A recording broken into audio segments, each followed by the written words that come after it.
Ini adalah seni warisan kaum Melayu. Sekarang ni kalau kita perhatikan balik, yang mementabatkan tulisan Jawi ni kat mana? Semakin pupus dah sebenarnya tulisan Jawi ni. Tapi inilah sedikit usaha untuk kita teruskan legasi ni. Saya adalah satu-satunya peserta Malaysia yang dapat siapkan test projek tu. Kita harapkan dapat melahirkan lebih ramai pakar, khususnya dalam bidang perkayuan ataupun pembuatan perabot.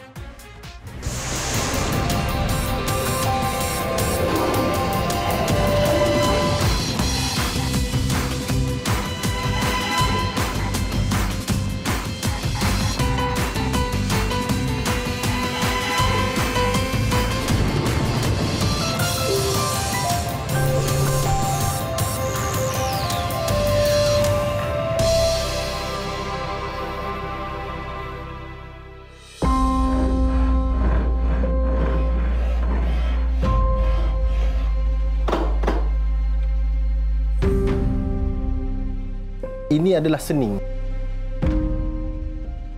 warisan kaum Melayu.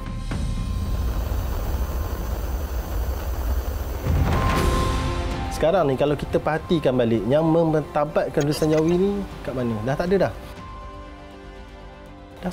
Sebenarnya semakin pupus dah sebenarnya tulisan Jawi ni. Tapi inilah sedikit usaha untuk kita teruskan legasi ni. Bila saya pakai koleksi tersebut, saya rasa aura tu ada dan juga keunikan itu nampak diselahkanlah.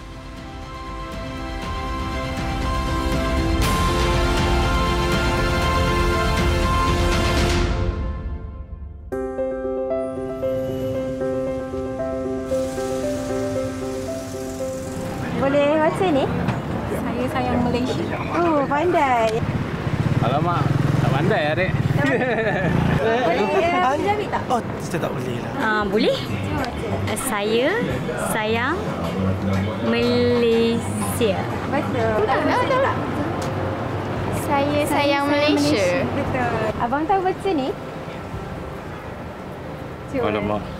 Boleh cuba? Saya Okey, betul. sayang. Betul? Betul. Saya sayang Palestin. Saya sayang Palestin. Malaysia. Malaysia. Salah. Sorry, minta maaf. Apa? Malaysia. Saya saling Sayang. sayang. Saya Saya sayang Malaysia. Menurut Dewan Bahasa dan Pustaka, tulisan Jawi adalah sistem ejaan yang digunakan dalam bahasa Melayu yang berhuruf Arab. Ia mula berkembang dan disebarkan ke Kerajaan Melaka, Johor serta Aceh sejak zaman Kerajaan Islam Pasai pada abad ke-17. Ketika penguasaan British, Jawi digunakan sebagai tulisan rasmi bagi negeri-negeri Melayu tidak bersekutu. Kini, 62 tahun selepas negara merdeka, tulisan Jawi hanya digunakan dalam urusan agama Islam semata-mata. Sebuah bengkel bersaiz sederhana di Rawang, Selangor menjadi ruang buat Muhammad Saiful Lizan Muhammad Yusof meluahkan rasa cinta terhadap warisan tulisan Jawi melalui seni karya kraf logam. Mesra dikenali sebagai Lizan, tukang perak berusia 35 tahun ini mula berjinak dengan tulisan Jawi sejak di bangku sekolah. Dari mata turun ke hati dan mengalir terus melalui dakwat dan pena khat mengukir aksara yang kian dilupa. Sejak itu, jiwa Lizan mula terpaut dengan keindahan seni kaligrafi Jawi. Kini, inovasi teknologi mula digunakan dalam menzahirkan seni tradisional itu. Saya diperkenalkan tulisan Jawi ni ketika saya di sekolah rendah. Saya terlibat dalam pertandingan menulis khat kan. Pada ketika itu saya mula, cantiklah benda ni kan. Tulisan Jawi boleh buat bunga-bunga macam ni kan. Jadi daripada situ saya mula belajar tentang tulisan Jawi ataupun kaligrafi lah. Kaligrafi ni sebenarnya dia ada seni yang tersendiri kan. Rupanya Jawi ni bersangkut paut dengan seni kaligrafi. Jadi dekat situ saya gabungkan seni craft dan juga seni tulisan Jawi ni digabungkan sekali jadi dua seni dalam satu produk. Jadi benda tu sebenarnya lagi menaikkan semangat saya untuk terus memperjuangkan benda ni. Antara produk logam yang sering digabungkan bersama seni ukiran Jawi ciptaannya adalah cincin perak. Lizan lebih selesa menggunakan teknik tradisional dalam semua hasil karyanya bagi mengekalkan keaslian. Bagi penghasilan cincin, dia menggunakan acuan yang diperbuat daripada tulang sotong. Menurutnya, walaupun lebih memakan masa dan memerlukan ketelitian jitu, tetapi keunikan hasil dari acuan ini memberi kepuasan yang sukar diungkap dengan kata-kata.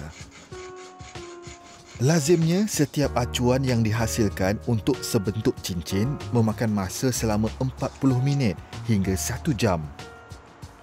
Dia ada nilai estetik pada diri saya sebab kalau kita guna mold yang moden, dia akan saya bagi kepada customer A akan sama dengan customer B, customer C. Jadi maksudnya benda ni sama. Dia tak ada unik. Tapi kalau tulang sotong ni, sebab tulang sotong ni sekali saya buat satu tu je. Jadi dia akan jadi satu dalam dunia lah. Dia akan jadi special sikit. Di saat ramai tukang perak menggunakan acuan moden yang diperbuat daripada lilin, Lizan percaya bahawa teknik lama ini akan menambahkan nilai estetika kepada cincin yang dihasilkan. Nilai seni yang terhasil bukan sahaja untuk disarung di jari, malah difahami dan dijiwai oleh si pemakai. Pada ketika itu, negara kita dilanda dengan satu isu untuk menghapuskan tulisan Jawi kepada sistem pendidikan pada sekolah rendah. Ketika itu, ramai kaum orang Melayu agak triggered, agak tidak berpuas hati dengan keputusan tersebut. Saya terpanggil untuk, saya kena promotekan benda ni kan, kepada semua kaum untuk memperkenalkan tulisan Jawi ni bukanlah satu tulisan ataupun perubahan sistem negara, tapi ini adalah seni warisan kaum Melayu. Jadi seni warisan kaum Melayu ni adalah simbolik kepada sejarah kita. Sekarang ni kalau kita perhatikan balik, yang mementabatkan tulisan Jawi ni kat mana? Dah tak ada dah. Kecuali pejabat agama Islam untuk keluarkan surat nikah kita, itu. Kan? Surat rasmi masih menggunakan tulisan Rumi. Lepas tu Kutubah Jumaat masih mengekalkan tulisan Jawi kan. Tapi peringkat-peringkat lain ataupun universiti dah tak ada dah benda-benda macam ni kan. Tapi benda ni dah semakin pupus dah sebenarnya tulisan Jawi ni. Tapi inilah sedikit usaha untuk kita teruskan legasi ni.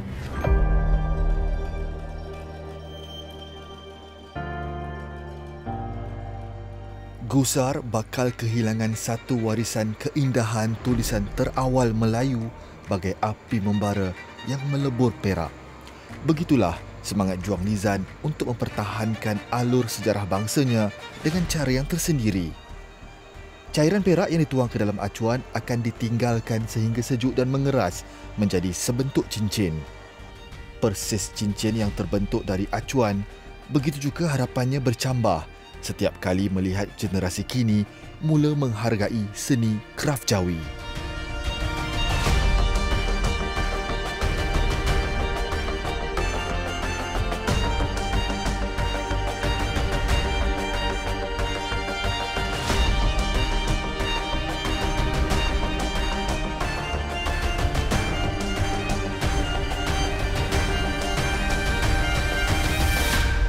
Seni craft ataupun proses pembuatan cincin ni dia sebenarnya besar, luas.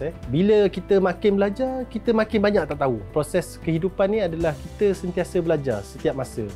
Jadi kita jangan rasa sombong atau aku dah buat lama benda ni, saya dah buat lama benda ni tapi saya dah tahu semua benda. Tak. Jadi benda ni saya masih menuntut ilmu dengan pensyarah-pensyarah saya yang sebelum ni lah.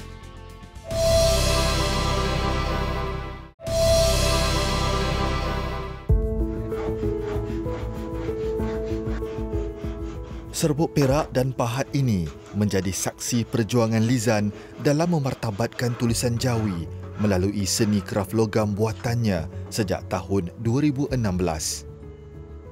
Dia mengambil masa sekurang-kurangnya 2 hari untuk menyiapkan sebentuk cincin yang berukiran khat Jawi.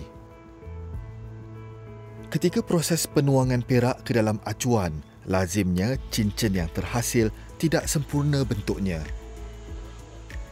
Ia akan diperkemas menggunakan kikir dan dikilatkan sehingga berkilau.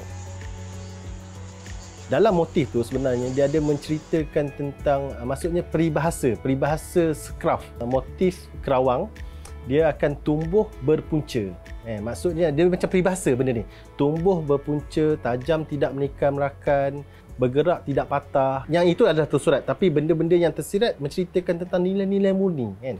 Jadi benda ni saya cakap, ish, baguslah orang-orang dulu ni kan.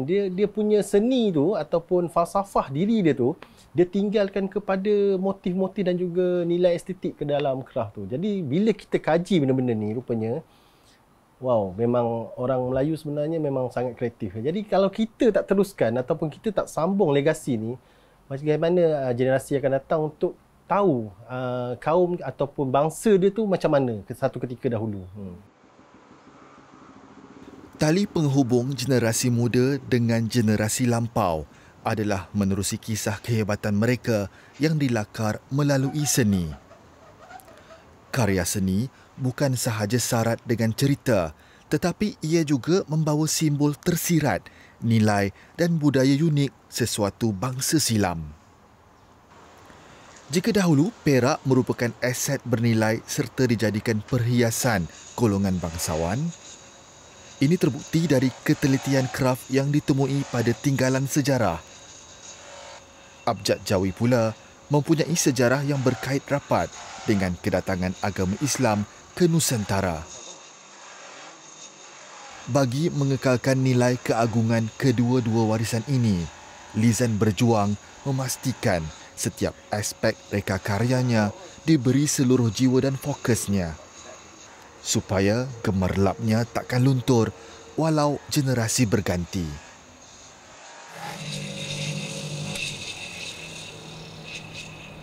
Jadi selepas proses buffing untuk mengilatkan cincin ni, dia ada kesan-kesan hitam pada permukaan cincin. Jadi kita akan melakukan proses seterusnya menggunakan air panas dan juga larutan sabun untuk menghilangkan kesan-kesan hitam ni. Bagi pemilihan perak, Lizan hanya menggunakan perak jenis 999 dan 960 kerana peratusan perak yang lebih tinggi berbanding alloy. Lebih tinggi kualiti perak, lebih terserlah kilauannya. Perak jenis ini juga mempunyai ketahanan yang lebih lama dan lebih lambat kusam.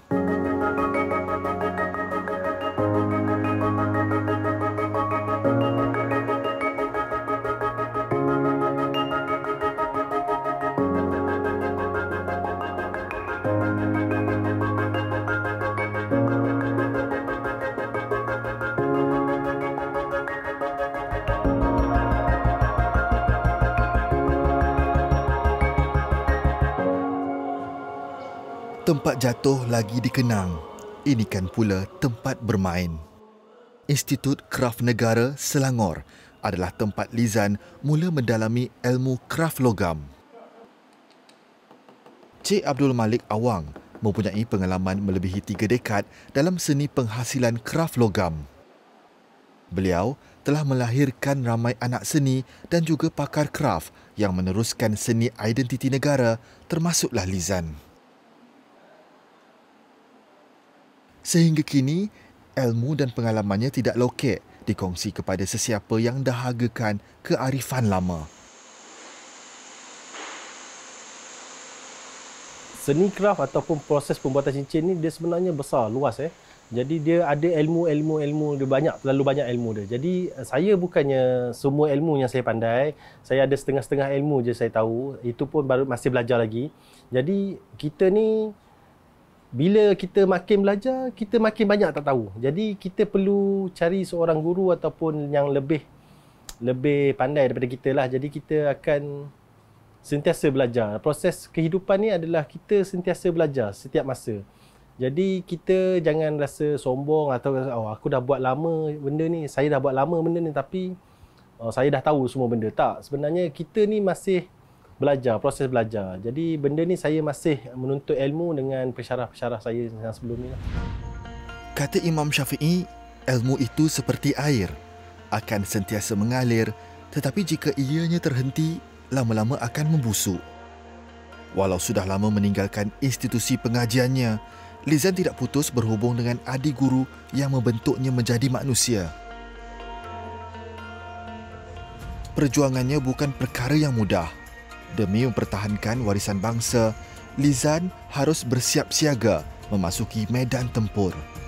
Jadi bekal ilmu harus sentiasa diisi supaya usahanya membuahkan hasil. Lizan ni memang bagus. Pasal saya pun seronok tengok dia. Pasal dia boleh mengubah punya pada cincin tradisional ataupun yang basic kita aja kepada tulisan Jawi. Jadi benda tu benda susah orang nak buat. Pasal kebanyakan orang ke arah contemporary, benda yang komersial, dia tak nak benda yang macam tu. Tapi bila kita ekspor balik, dia akan menaikkan lagi martabat Melayu. Dia akan ikut lagi pada zaman tu tak telan zaman. Maknanya boleh lagi. Dia go on sampai dia boleh sampai peringkat yang lebih tinggi. Pada awalnya, Lizan mula memperkenalkan seni kaligrafi Jawi dalam produk logamnya. Tidak ramai yang tertarik untuk membuat tempahan. Namun sejak 2016, hasil karya rekanya menarik minat Abdul Aziz Ismail, seorang pengumpul cincin batu permata. Yakin dengan ketelitian kerja Lizan, Aziz antara pelanggan tetap yang tidak putus membuat tempahan istimewa setiap tahun.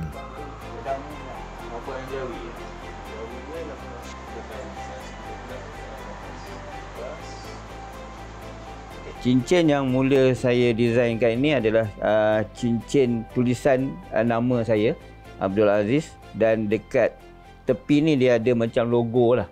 Logo nama saya, AA. Tulisan Jawinya pula adalah seni khat yang diukir dan kita kena betul-betul tengok dan memang nampaklah eksklusifnya cincin ni bila dipakai. Saya pun sentiasa ditanya di mana buat dan sebagainya. Memang tak adalah tempat yang untuk kita dapatkan cincin ni melainkan di sinilah. Bila saya pakai koleksi tersebut, saya rasa aura tu ada dan juga keunikan itu nampak diselahkanlah daripada tulisan Jawi tersebut, dan bila saya pakai tu memang saya rasa cukup selesa dan saya rasa cukup berbanggalah dengan pemakaian tersebut. Harapan saya semoga satu hari nanti ada individu ataupun beberapa agensi yang akan memperjuangkan apa yang saya perjuangkan dan teruskan legasi ataupun warisan kaum kita ataupun sejarah kita ni untuk generasi yang akan datang. Dia punya halangan ataupun dugaan mesti ada, setiap perkara yang kita buat mesti ada. Cuma jangan berputus asa di pertengahan jalan, kita akan teruskan sampai berjaya insya-Allah satu hari nanti. Untuk mengenali sesuatu bangsa, belajarlah tentang sejarahnya agar kegemilangan umat terdahulu dalam keindahan budaya, warisan dan tradisi yang dirasai hari ini lebih dihargai. Hasrat Lizan dalam mengekalkan tinggalan nenek moyang untuk terus dijulang tinggi oleh semua golongan masyarakat bukan hal yang mudah. Namun, dengan bara semangat yang mengalir dalam darah dan kasihnya kepada seni warisan, suatu hari nanti, perjuangan seorang tukang perak bakal mengangkat kembali kemasyhuran tulisan Jawi di mata dunia.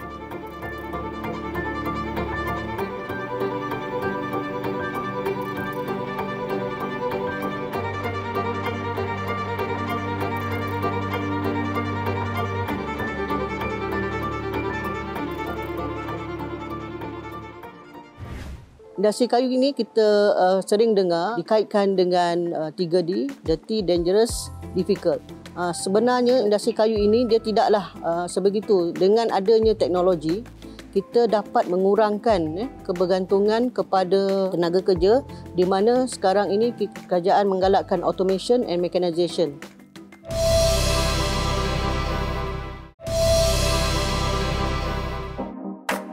Industri perkayuan di Malaysia ni telah pun banyak mengalami evolusi. Program belia ini kami berikan perhatian kerana mereka inilah talent-talent baru untuk diserap masuk ke dalam industri. WISDEC mempunyai banyak teknologi mesin-mesin yang belum pernah saya lihat lagi. Banyak benda lagi yang perlu saya tahu untuk mengembangkan ilmu dalam bidang pembuatan perabot ni.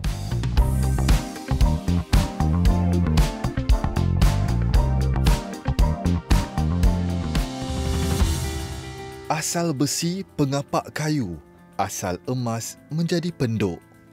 Sekilas pandang, Muhammad Azizi Razali bagai insan biasa-biasa.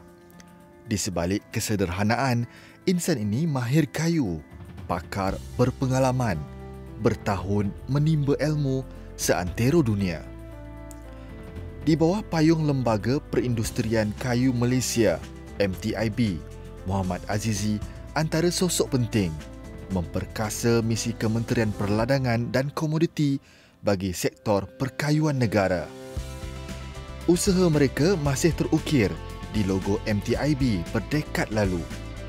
Sumber asli dibawa ke pusat perindustrian, pemprosesan menghasilkan produk versatile dan akhirnya membawa nama Malaysia merentas hutan dunia.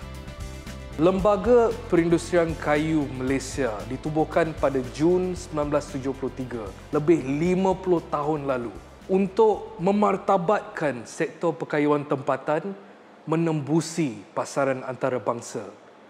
Tanggal 1995, WISDEC pula ditubuhkan dan kini telah melahirkan ribuan tukang mahir kayu serta usahawan tempatan. Ikuti majalah 3 melihat sendiri operasi pusat kecemerlangan ini dengan lebih lanjut. WISDEC atau Pusat Pembangunan Kemahiran Industri Kayu beroperasi di Selangor dan Sabah.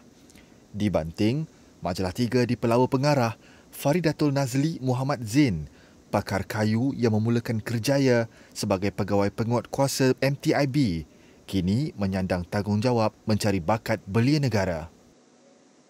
Industri perkayuan di Malaysia ni telah pun banyak mengalami evolusi.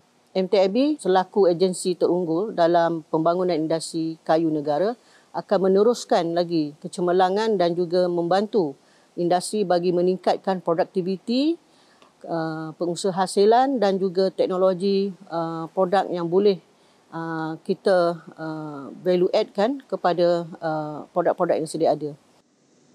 Peka dengan keadaan semasa, MTIB sentiasa mencari jalan terbaik demi menjamin kelestarian sumber alam. Pada masa ini, kayu itu sendiri agak sukar untuk kita perolehi. Namun, MTIB telah membangunkan program perladangan hutan bagi menampung sumber kayu bagi industri kita di sini. Dan dalam masa yang sama, sektor-sektor seperti ukiran kayu kita teruskan dan membantu pengukir-pengukir tradisional kita untuk meningkatkan produktiviti dengan memberikan mesin-mesin untuk mereka gunakan dalam proses pengukiran kayu. Potensi besar pembangunan sosioekonomi negara, Malaysia masih kekurangan tenaga kerja mahir untuk memenuhi permintaan keluaran kayu terutamanya perabot.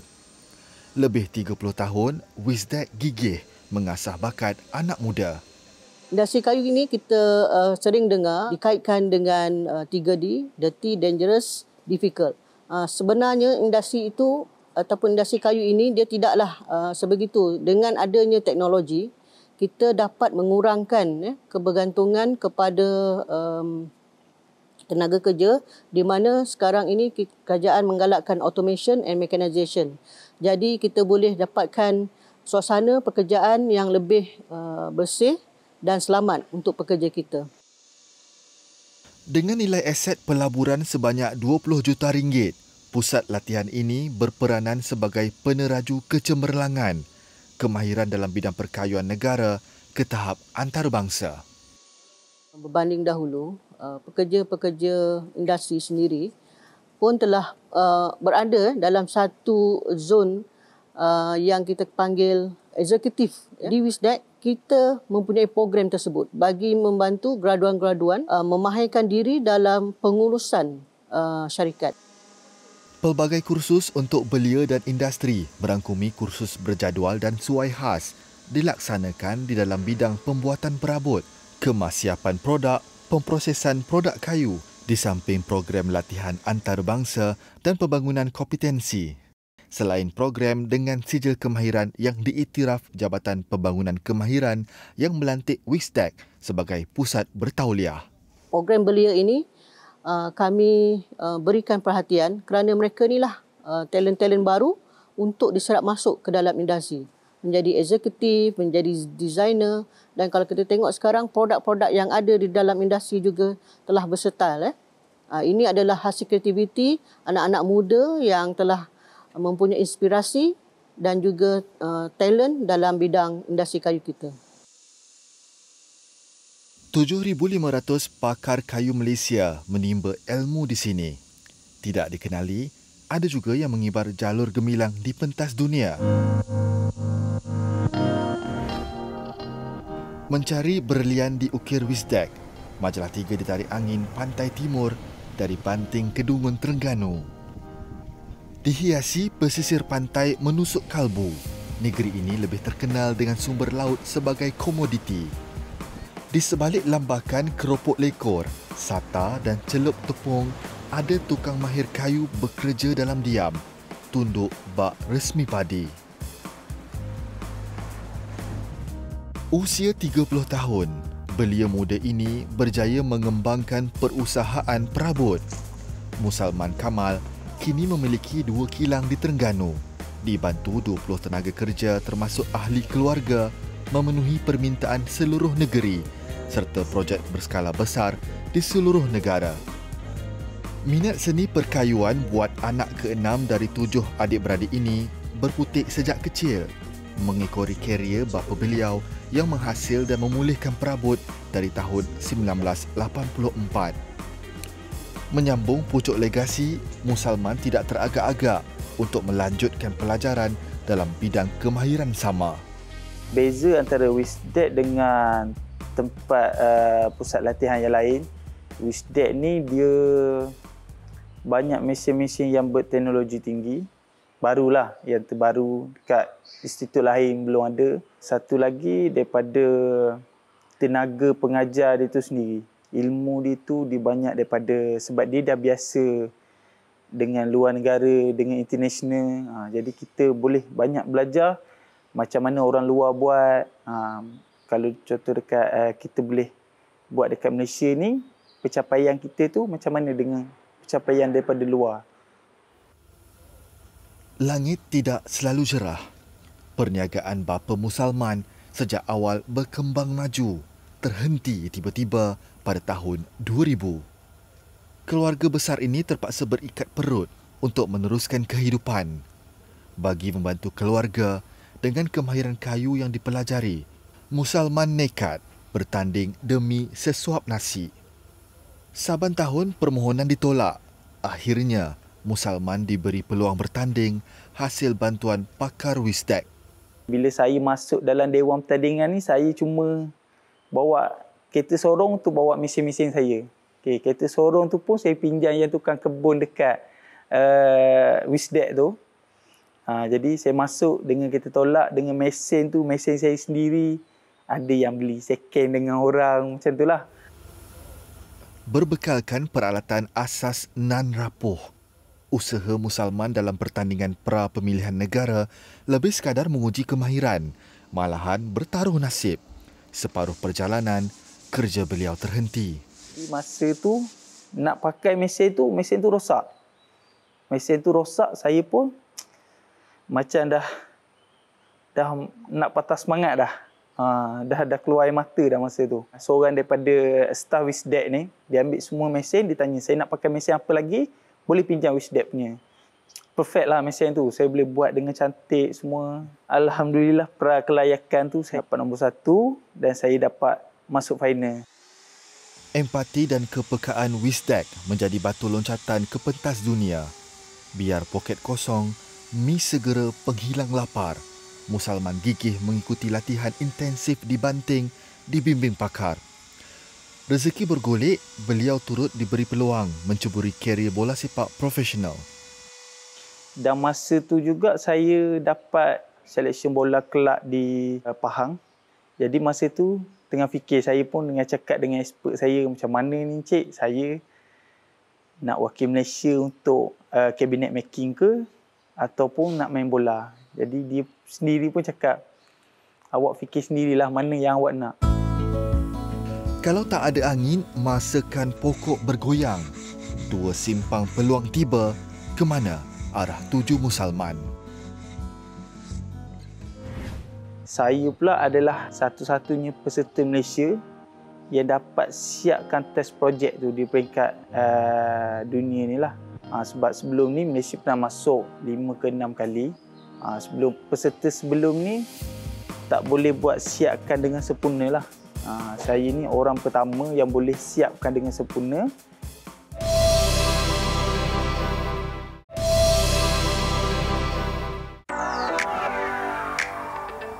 Dalam usaha memenuhi permintaan pasaran domestik dan antarabangsa, Lembaga Perindustrian Kayu Malaysia melalui Pusat Pembangunan Kemahiran Industri Kayu menjadi ejen utama menghasilkan pembangunan bakat yang kompetitif seiring dengan peredaran masa.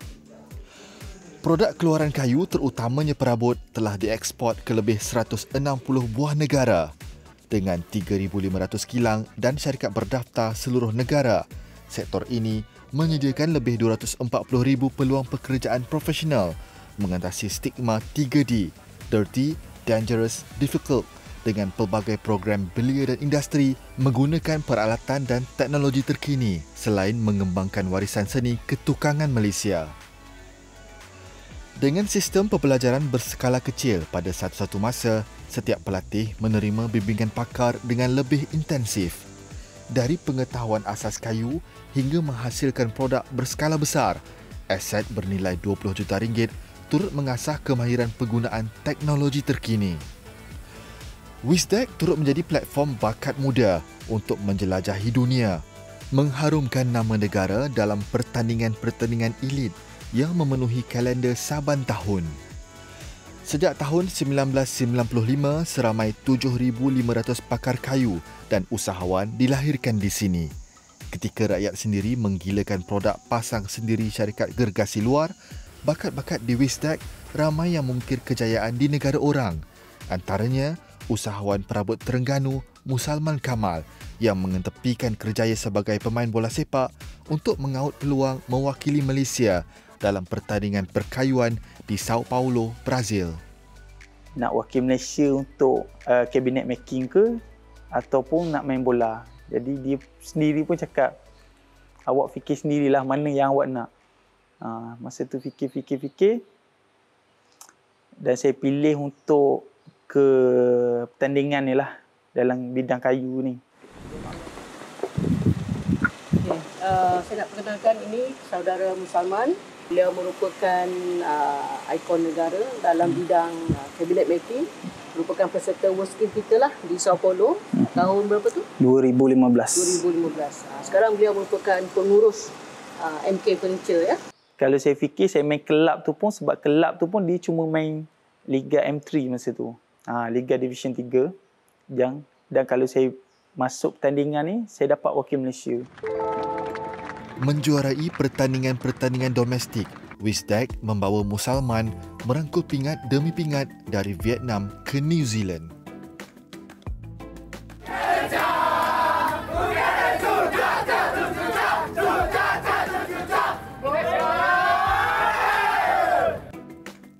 Didikan pakar kayu Amri Mustafa membawa hasil 1000 makna.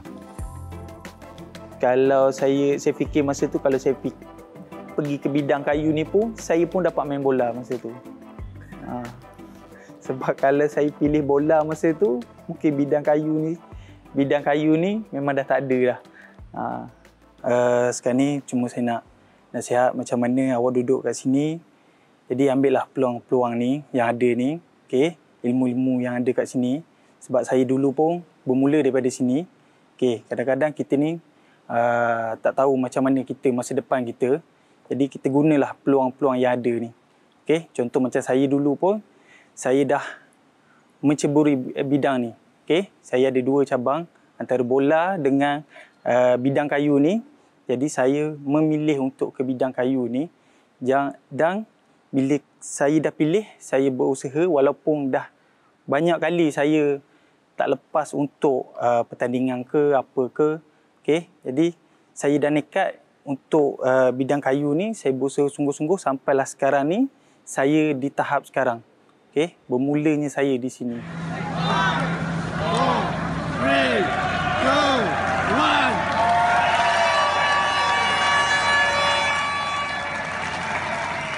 Kemuncak program WISDEC bagi Musalman tiba pada tahun 2015 di Sao Paulo, Brazil. Pertandingan World Skills yang berlangsung di dalam kompleks seluas 3 km ini dipenuhi mahir kayu elit dunia. Kriteria yang fokus pada kerja tangan berbanding mesin memberikan peluang yang lebih besar buat kontingen Asia. Musalman berjaya mengaut pingat cemerlang, hanya 2 mata di belakang juara. Setiap hadiah kemenangan Musalman dijadikan modal untuk menghidupkan kembali legasi keluarganya sebagai tukang mahir kayu di Terengganu. Perniagaan bapanya yang terkubur pada tahun 2000 bagai hidup semula dipacu anak muda ini. MK Furniture kini mempunyai 2 buah kilang untuk memenuhi permintaan perabot seluruh negara. Segalanya dicapai seawal usia 30. Saya pula adalah salah seorang satu-satunya peserta Malaysia yang dapat siapkan test projek tu di peringkat dunia ni lah. Sebab sebelum ni Malaysia pernah masuk 5 ke 6 kali. Sebelum peserta sebelum ni tak boleh buat siapkan dengan sempurna lah. Saya ni orang pertama yang boleh siapkan dengan sempurna. Lebih manis, minatnya pada bola sepak juga dijadikan perniagaan. Pengat berniaga tu daripada, macam saya cakap daripada awal tu, saya ni buat je benda-benda yang saya rasa benda tu boleh bagi pendapatan pada saya. Belia yang pada awalnya terpaksa berikat perut demi melanjutkan pelajaran, kini menggapai impian yang sukar dicapai ramai. Nak main padang yang cantik macam padang sekarang ni, nak kena pergi jauh lah. Dekat, yang paling dekat pun dekat Kuala Terengganu. So, semua tu memang saya buat sendiri. Daripada kerja-kerja tanah, daripada buat dia punya beam, dia punya footing untuk tiang lampu tu, memang semua saya buat sendirilah.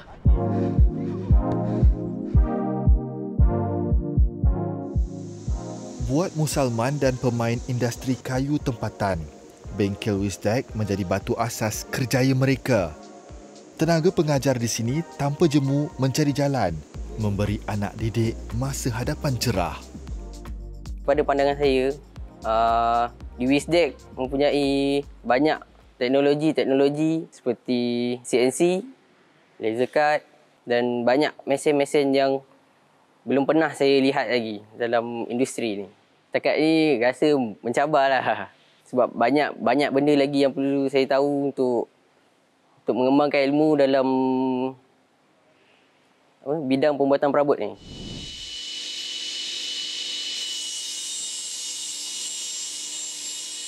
Di sini saya mungkin mempunyai peluang untuk menyertai World Skill Malaysia Belia. Untuk mewakili Malaysia, saya sedikit takut, tapi saya sangat teruja lah dapat masuk dalam program ni. Daripada pengetahuan asas ke pengoperasian teknologi tinggi, bakat-bakat muda perlu meraih peluang dalam industri perkayuan. Siapa sangka kayu boleh membawa si tukangnya merata dunia.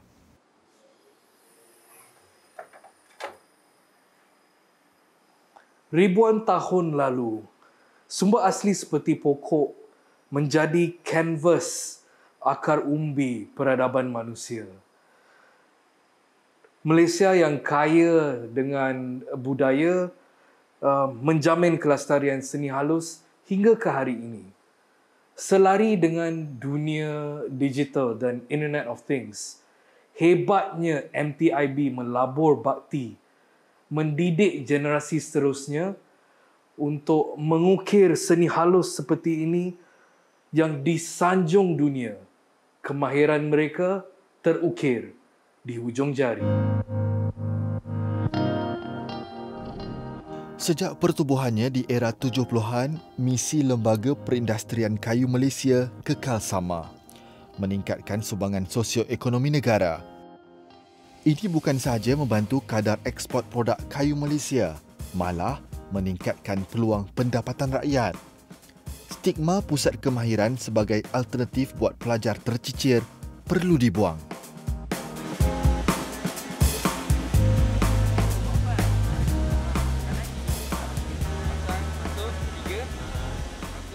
Kita telah lancarkan MyHCD ataupun Plan Tindakan Pembangunan Modal Insan Industri Perkayuan Negara ataupun Industri Perkayuan Malaysia. Dan kita harapkan dengan adanya pelan tindakan berkenaan, lebih ramai lagi belia-belia di luar sana akan berminat bekerja dalam industri perkayuan. Dan kita tahu dalam industri ini, persepsi 3D itu wujud belia. Sebab tu kita kalau boleh, kita nak melahirkan lebih ramai ikon dan lebih ramai belia akan minat menceburi dalam sektor industri perkayuan ini. Sebab kita memerlukan tenaga kerja mereka. Dan kita memerlukan tenaga kerja belia-belia yang ada sekarang. Selama mana kita nak bergantung pada pekerja asing. Pada masa yang sama juga, salah satu aspek yang penting saya rasa kita perlu tekankan di sini adalah dari segi aspek produktiviti. Kalau kita lihat dari segi tahap produktiviti industri perkayuan kita masih lagi berada pada tahap yang sederhana ataupun rendah. Jadi dengan peranan yang dimainkan oleh WISDEC, peranan yang dimainkan oleh MTIB, kita dapat mempertingkatkan produktiviti di kalangan syarikat-syarikat. Seperti pokok, manusia juga mempunyai cabang hidup dan minat tersendiri. Jangan akibat stigma, minat diketepikan. Tukang tidak membuang kayu. WISDEC yakin belia negara berpotensi memenuhi permintaan pasaran industri kayu tempatan dan antarabangsa. Seni halus tradisi Malaysia sesuatu yang amat bernilai, turut dikilai peminat tempatan dan antarabangsa. Kejar peluang ini. Kita telah diiktiraf oleh Kementerian Luar Negara melalui program MTCP, Malaysian Technical Cooperation Program, yang mana kita pernah melatih peserta-peserta dari luar negara, sebagai contoh daripada Myanmar. Kita juga pernah menghantar pegawai untuk melaksanakan penglatihan di negara-negara seperti Brunei, Singapura, Vietnam, Pakistan dan sebagainya. Jadi itu salah satu daripada peranan dan fungsi yang dimainkan oleh WISDEC dari segi pemindahan teknologi di negara-negara yang sedang membangun ataupun negara dunia ketiga. Jadi pengiktirafan WISDEC di peringkat antarabangsa memang telah diakui oleh banyak organisasi ataupun negara. Jadi kita harapkan negara Malaysia dapat melahirkan lebih ramai tenaga pakar khususnya dalam bidang ataupun bidang perkayuan ataupun pembuatan perabot.